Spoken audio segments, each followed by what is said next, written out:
दिनै 8 मार्च मुलुगनां आइजो सान फालिदों फटबरजरा जिल्ला बिपिएफ आइजो आफादा।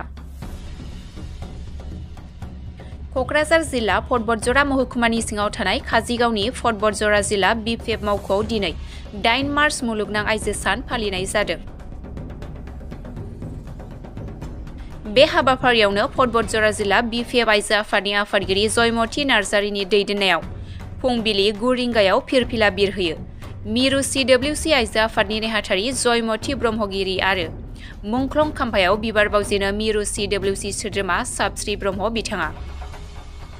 सानजौफु 11 रिंगायाव मोनसे सावरायमेल जथुमा खुंनायाव 1 नं फटबरजरा बियाबनि एमसिएलए मुनमुन ब्रह्म बिथाङा गाहायै बाहागो लायो आरो मिरु सिडब्लिउसि आइजो आफादनि नेहाथारि जयमती ब्रह्मजों लोगोसे मिरु सिडब्लिउसिनि सोद्रोमा थबिन्द्र ब्रह्म आरो बिबिसन ब्रह्म आरो शिबचरण ब्रह्म आरो गोबां बिपिएफ राजखान्थि हान्जानि दैदेनगिरि आरो बिपिएफ हान्जाखौ मोजां मोनग्रा रायजो राजाफोरनि बाहागो लानायखौ नुनो मोननाय जादों। लोगोसे आखायाव प्लेकार्ड लानानै नारी जातिनि समान मोनथाय नारी जातिखौ रैखाथि होनाय बायदि बायदि नुनो मोननाय जादों।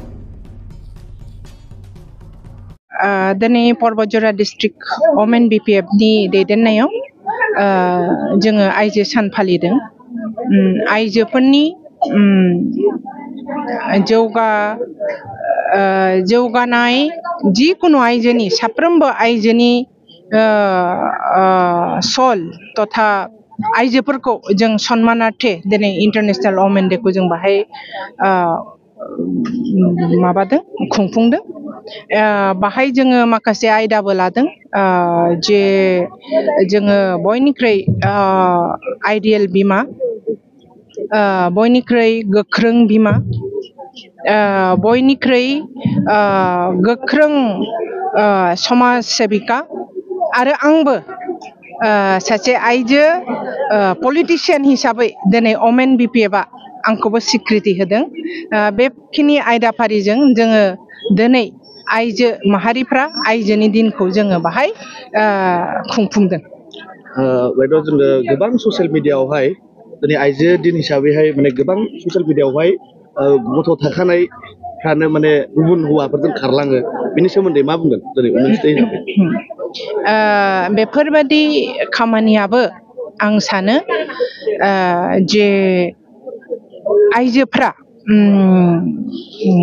आत्मबिश्वास गैयिनि थाखाय बेबादि खामानिखौ मावफ्लाङो होननानै आं सानो। गतिके कुनु आइजोआनो गिदिरानो होन फिसायानो होन सोरबा गरिबानो होन धोनियानो होन गावनि सायाव आत्मबिश्वास थानांगौ। आत्मबिश्वासखौ मालाबाबो खोमानानै लानो नाङा। आत्मबिश्वास गोमानायनि थाखाय माखासे बिमाफ्रा माखासे आइजोफ्रा दिनै दिसाहारा जादों।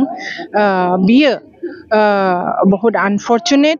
जोंनि समाज बेबस्थायाव जाहाथे आइजोफ्रा जायगा खोमायाबालानो बिश्वासजों आरो कनफिडेन्सजों जेन' जायगा बानायनानै लायो, बेखौनो आङो आइजोफोरखौ आङो अनुरद खालामहरो। आच्छा बायद' जोङो गोबां ससियेल मिडियायावहाय दिनै आइजो सान हिसाबैहाय गोबां ससियेल मिडियायावहाय सोरबा बिसि फिसाखौ गारनानै हिनजाव माहारिया खारलांनायखौ जोङो ससियेल मिडियायाव नुबाय थायो। बेनि सोमोन्दै मा बुंगोन? बेनि आसल जाहोना जाहैबाय स्थिति, ससियेल, इक'नमिक्स आरो बेनिफ्राय पलिटिकेल जिखुनु समस्याया जुदि जोंनि आइजो माहारिखौ प्रटेक्ट होनो हायाबा बे आइजो माहारिनि गोसोआ एसे दुरबल जायो, न'खराव संस्कार गैया जायो। बे संस्कार गैयैनि थाखाय माखासे आइजोआ गावनि स्थितिखौ खोमानो गोनां जायो।